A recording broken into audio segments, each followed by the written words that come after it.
मित्रों, महादेवाय नमः। मैं राधिका नंदन इस महादेव संस्कृतम यूट्यूब चैनल में आप सभी मित्रों का फिर से स्वागत एवं नंदन करता हूं। सुबह के 7:30 बज चुके हैं। हम लोग संपूर्ण संस्कृत व्याकरण की श्रृंखला पढ़ रहे हैं। इस श्रृंखला में हम लोग समास प्रकरण यहाँ से प्रारंभ करेंगे। समास प्रकरण का प्रथम अध्याय होगा।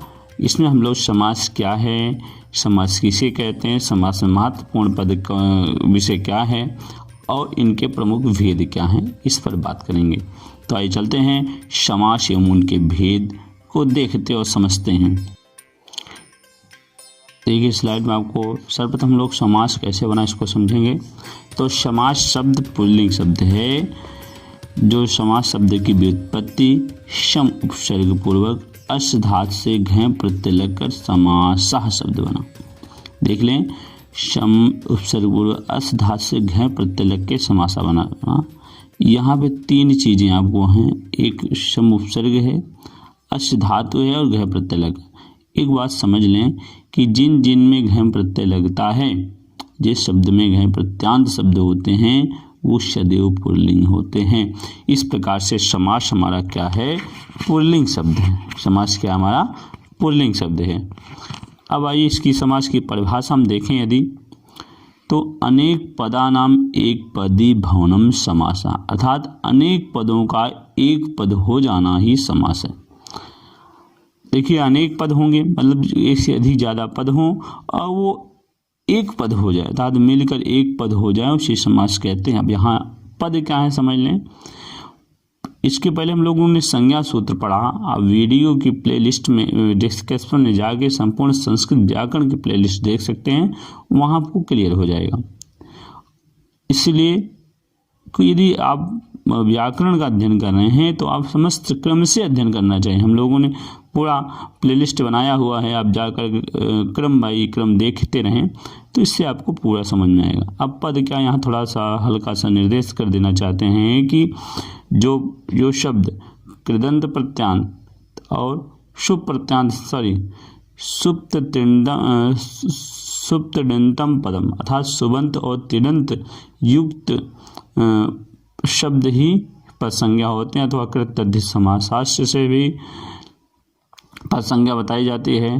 तथा जो सुप्रत्यांत शब्द, तिंग प्रत्यांत शब्द या कृदंत या तद्धित या समासिक पद होते हैं वो पद कहलाते हैं। तो यहाँ पर जो पद होंगे उनका एक पद हो जाना ही समास होगा। इसी चीज को उन्होंने अर्थ बताया कि अनेक पदों का एक पद हो जाना ही समास कहलाता है। अब उसी चीज को ये और बता रहे हैं डिटेल से कि समसनम समासा, अर्थात समसनम अर्थात जो समझ जाए, जो संक्षेप हो जाए वही समास है। किसका संक्षेप हो जाना, तो एक से अधिक पदों का संक्षेप हो जाना ही समास है। इसी चीज को उन्होंने कहा कि समसनम समासा अर्थात संक्षेपीकरण को समास कहते हैं। समास का अर्थ है संक्षिप्त। जब दो या दो से अधिक पद परस्पर मिलकर नया शब्द बनाते हैं तो उनके बीच की विभक्ति लुप्त हो जाती है और बना हुआ शब्द समास कहलाता है। यहाँ समझ लें, जब एक से अधिक पदों को मिलकर नया शब्द बनता है तो उनके बीच की जो विभक्तियाँ होती हैं वो लुप्त हो जाती हैं, अर्थात उनका लोप कर दिया जाता है और इसके बाद जो शब्द बनता है उसे समास कहते हैं। उसकी क्या कहते हैं, समास कहते हैं।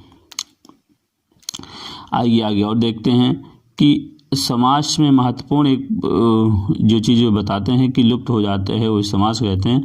उसी चीज़ को उन्होंने कारिका में समास की संपूर्ण परिभाषा कह दी। वो कारिका आपके सामने है। कहते हैं कि कारिका में कि विभक्तिर्लुप्यते यत्र तदर्थ ये कारिका है जो समास की परिभाषा को कहता है कि विभक्तिर्लुप्यते यत्र तदर्थस्तु प्रतीयते पदानां चैक पदम च समासाश्चोभिधीयते। देखिए उसी चीज को उन्होंने कारिका में कही कि विभक्तिर्लुप्यते यत्र तदर्थस्तु प्रतीयते पदानां चैकपदं च समासाय शोभिधीयते विभक्तिर्लुप्यते यत्र तदर्थस्तु प्रतीयते पदानां चैकपदं च समासाय शोभिधीयते। ये कहते हैं कि विभक्तिर्लुप्यते यत्र, अर्थात जहाँ विभक्ति की, यत्र मीन्स जहाँ, विभक्ति वाला विभक्ति की, लुप्यते लुप्त हो जाए, जहाँ विभक्ति का लोप हो जाए, और तद अर्थस्थ प्रतीयते, तद मतलब और उसके अर्थ क्या का प्रतीत होता रहे, अर्थात उसका अर्थ बताता रहे। पदानाम चा एक पदम, और पदों का एक पद हो जाना, समासा साविधीयते, उसे ही समास कहते हैं।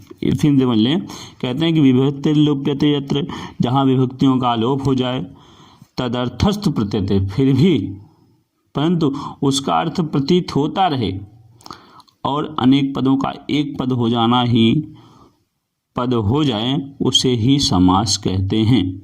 विभक्ति लुप्यते यत्र तदर्थस्तु प्रतीयते पदानां चैकपदं च समासाय शोभिधीयते, अर्थात जहाँ विभक्तियों का लोप हो जाता है, परंतु उनके अर्थ प्रतीत होता रहता है और उनके पद मिलकर एक पद बन जाते हैं, उसे ही समास कहते हैं। उदाहरण के माध्यम से समझ लें। उदाहरण आपके सामने दो ठो है, एक दशरथस्य पुत्र है, दूसरा पीतम अम्बरम यशसा है। अब देखिए, इस प्रकारिका के अनुसार कि अनेक जहाँ विभक्तियों का लोप हो जाए, तो यहाँ दशरथस्य पुत्रा में दशरथस्य जो षष्ठी विभक्ति है उसका लोप होकर दशरथ पुत्रा बना। दूसरा है कि अब दशरथस्य पुत्रा का अर्थ होता है दशरथ का पुत्र, और दशरथ पुत्रा का अर्थ भी दशरथ का पुत्र होता है, अर्थात यहाँ अर्थ की प्रतीति दोनों में हो रही है। और तीसरा है अनेक पदों का एक पद हो जाना समास है। यहाँ दशरथस्य एक पद है और पुत्रा एक पद है, ये दोनों पद एक मिलकर बने दशरथ पुत्रा एक पद बन गया, इसलिए यह समास है। उसी तरह पीतम मम्मर में ससा, यहाँ भी लोप विभक्तियों का लोप होकर पीताम्बरा बना, और उसके अर्थ की भी प्रतीति पीताम्बर दे रही है, जो पीतम मम्मर में ससा के अर्थ की प्रतीति है।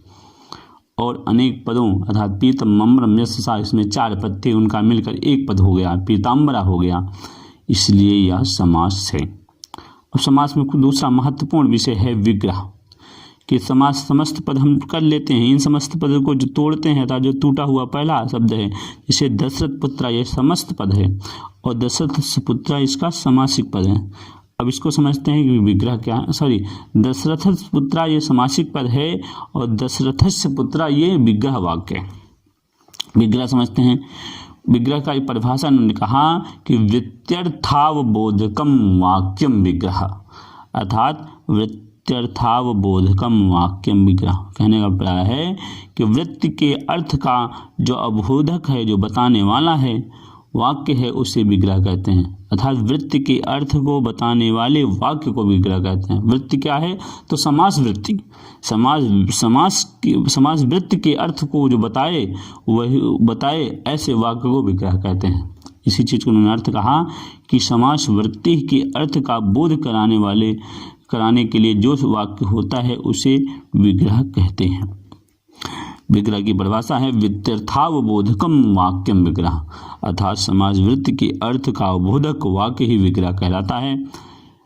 जैसे उदाहरण के माध्यम समझे हम, जैसे पीताम्बरा, इस समासिक पद का अर्थ बताने के लिए यहाँ समझ लें, ये कहते हैं पीताम्बरा।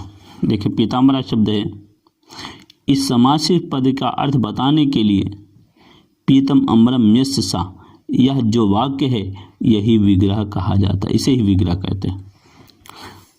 एक देहाती शब्दों में समझ लें कि जो समासिक पद है उसको तोड़ना ही विग्रह कहलाता। अब तोड़ने से क्या होगा, जो तोड़ने के बाद जो वाक्य बनेंगे वो समास वृत्ति का स्पष्टता अर्थ बताएंगे। क्या बताएंगे? स्पष्टता अर्थ, यही समास विग्रह है। अब समास विग्रह जो दो प्रकार का होता है, पहला है लौकिक विग्रह और दूसरा है अलौकिक विग्रह। समास विग्रह कितने प्रकार के होते हैं? दो प्रकार के, लौकिक और अलौकिक विग्रह। यहाँ लौकिक विग्रह समझ लें। लौकिक विग्रह क्या है? लोक के समझने लायक विग्रह को लौकिक विग्रह कहते हैं। अब लोग क्या समझ लें कि संसार में जो सामान्य व्यक्ति हैं, जो व्याकरण इत्यादि संस्कृत को अच्छे से नहीं जानते, उन व्यक्तियों के समझने के लायक विग्रह को ही हम क्या कहते हैं, लौकिक विग्रह कहते हैं। जैसे दशरथा पुत्रा, ये समासिक पद है, इसका विग्रह हम लोग करेंगे, देख लें। यदि दशरथस्य पुत्रा है जो समासिक पद है, क्या है, समासिक पद। अब इसका यदि हम लौकिक विग्रह करें तो बनेगा दशरथस्य पुत्रा। अब दशरथस्य पुत्रा को पढ़कर सभी लोग समझ लेंगे कि दशरथस्य मतलब दशरथ का, और पुत्रा मतलब पुत्र, दशरथ का पुत्र। ये अर्थ सभी लोग समझ सकते हैं, जो व्याकरण इत्यादि अच्छे से न जानते वो भी समझ सकते हैं। लेकिन अलौकिक विग्रह क्या है, समझ लें। अलौकिक विग्रह वह है जो व्याकरण शास्त्र की प्रक्रिया को दर्शाए, अर्थात व्याकरण शास्त्र में जो प्रक्रिया है, मतलब प्रत्यय इत्यादि जो अलग करके दर्शाए, उसे ही अलौकिक विग्रह कहते हैं। अर्थात शास्त्रीय प्रक्रिया के लिए जो विग्रह होता है उसे अलौकिक विग्रह कहते हैं। जैसे दशरथ गस पुत्र सु, अलौकिक विग्रह समझ लें। अलौकिक विग्रह कहने का प्राय है जो व्याकरण शास्त्र की प्रक्रिया के अनुसार हो, अर्थात जो व्याकरण शास्त्र का जानकार व्यक्ति है, उसके सामने उसको समझने के लिए हम लोग अलौकिक विग्रह कर देते हैं। इसमें आसानी है कि किस शब्द में कौन सा प्रत्यय लगा है, वो पूर्ण रूप से दिखाते हैं। जैसे ये बोले दशरथस्य पुत्रा, अगर हम लोग अलौकिक विग्रह करते तो दशरथस्य पुत्रा होता, लेकिन यदि अलौकिक विग्रह करेंगे तो दशरथस्य का जो षष्ठी भक्ति का प्रत्यय है गस, वो अलग हो जाएगा, और पुत्रा में जो पुत्र का प्रत्यय है सु, वो भी अलग हो जाएगा, और इस तरह बन जाएगा दशरथ गस पुत्र सु। यह अलौकिक विग्रह है, दशरथ पुत्रा। इस समासिक पद का अलौकिक विग्रह दशरथ गस पुत्र सु है। आइए और देखें,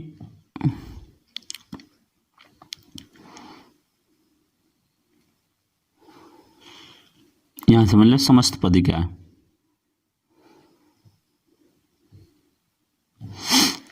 समस्त पद और समासिक पद, समास होने पर जो शब्द बनता है, अर्थात संक्षेप होने पर जो शब्द बनता है, उसे ही समस्त पद या समासिक पद कहते हैं।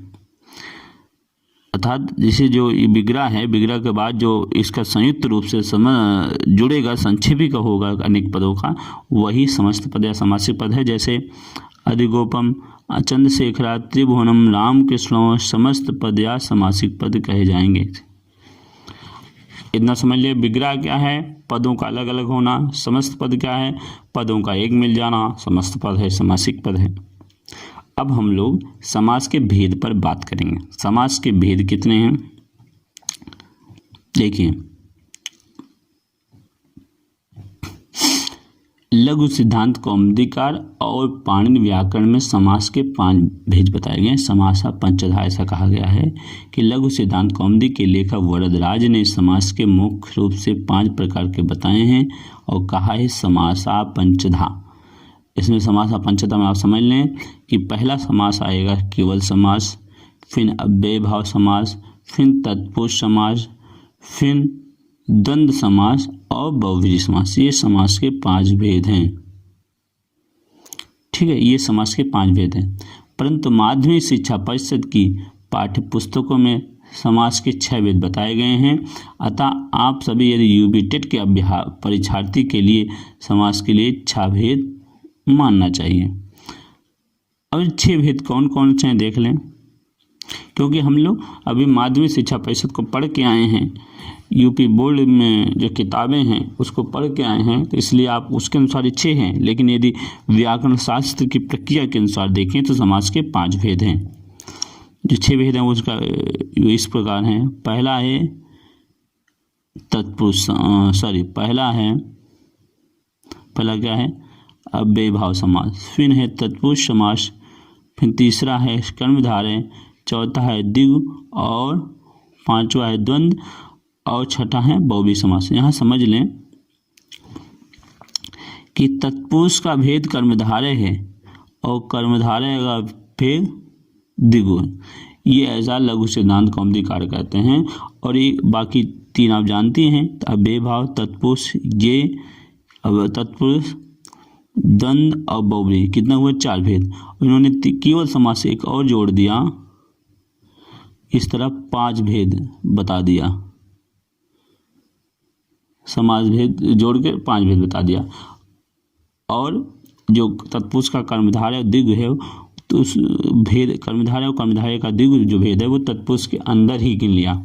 इस तरह 5 भेद बताए पाणिनि व्याकरणाचार्य, लेकिन इसको ये अलग करके 6 भेद बता दे रहे हैं। और देख लें यहाँ कुछ समझने योग्य बातें, नोट की बातें हैं कि भट्टोजी दीक्षित सिद्धांत कौमुदी में तत्पुरुष का भेद कर्मधारय और कर्मधारय का भेद द्विगु समास को बताते हैं। समझ लें कि भट्टोजी दीक्षित जो हैं सिद्धांत कौमुदीकार हैं, में तत्पुरुष का भेद कर्मधारय और कर्मधारय का भेद द्विगु समास को बताया गया है। अतः उनके अनुसार समास 4 प्रकार के होते हैं। ठीक है ना? तो बस इतना, इसमें इतना जाना है, हम लोग आगे डिटेल पढ़ेंगे। तो उम्मीद है वीडियो आपको पसंद आया होगा। यदि पसंद आए तो चैनल को सब्सक्राइब करें, लाइक करें, शेयर करें। आप वीडियो को डिस्क्रिप्शन में जाकर अथवा उस चैनल की प्लेलिस्ट में जाकर आप संपूर्ण टॉपिकों के प्लेलिस्ट को अलग अलग और संयुक्त रूप से भी देख सकते हैं। शीघ्र नए विषय के साथ मिलते हैं, तब तक के लिए महादेवा नमः।